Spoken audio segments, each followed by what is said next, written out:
बत्ती उताको पनि बाल्नु पर्ने रहेछ।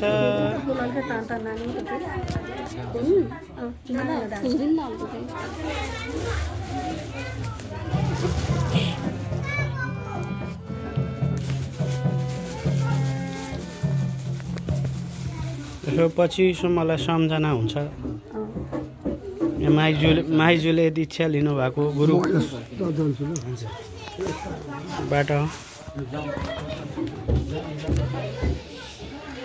हामीले पनि छिट्टै दीक्षा लिने एउटा आशीर्वाद प्राप्त होस् महाराजजीबाट।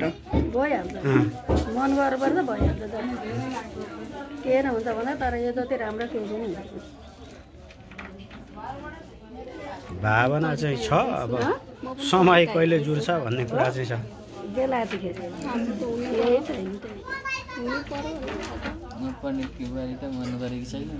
पण्डितको बुहारी अब बाबा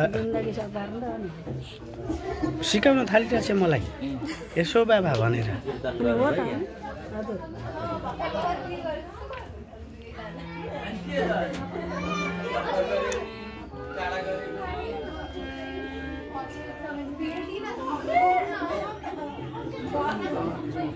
गुरुका हातबाट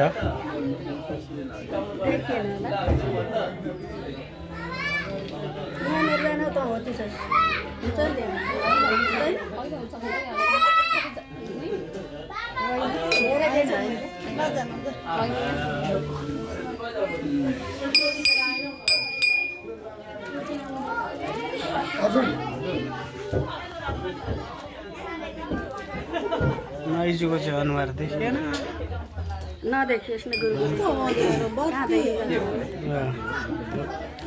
के टाढा खिच्नु पर्थ्यो अर्काजना उताबाट चाहिँ गुरुलाई लाउन पनि अप्ठ्यारो।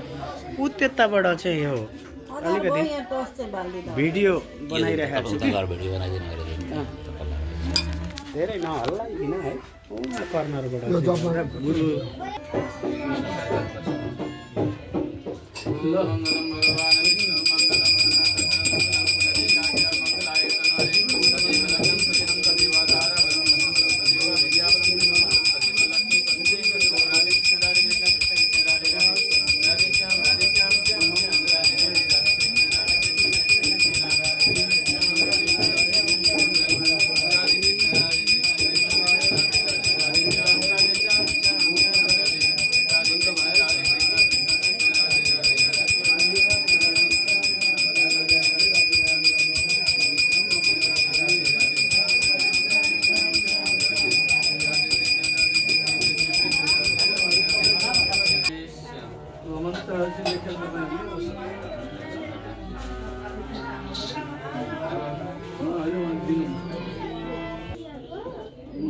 कुमारी भन्नाले अब त्यो पुल्लिङमा छ।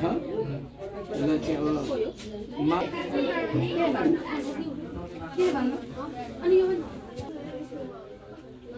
यो पनि अर्पण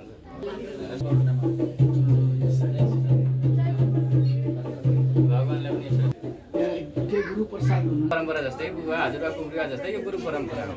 यो चाहिँ भगवानदेखि जस्तै प्रकारले वंश परम्परा पनि भगवानदेखि भगवान नारायणबाट ब्रह्माजीबाट अरू हामी आयौँ। त्यस्तो श्री नारदाय नमः, श्री निम्बार्काचार्याय नमः, श्री निवासाचार्याय नमः, श्री विश्वाचार्याय नमः, श्री पुरुषोत्तमाचार्याय नमः, श्री विलासाचार्याय, श्री वामन भट्टाचार्याय नमः, श्री कृष्ण भट्टाचार्याय नमः, श्री पद्माकर भट्टाचार्याय नमः, श्री श्रवण भट्टाचार्याय नमः, श्री भूरी भट्टाचार्याय नमः।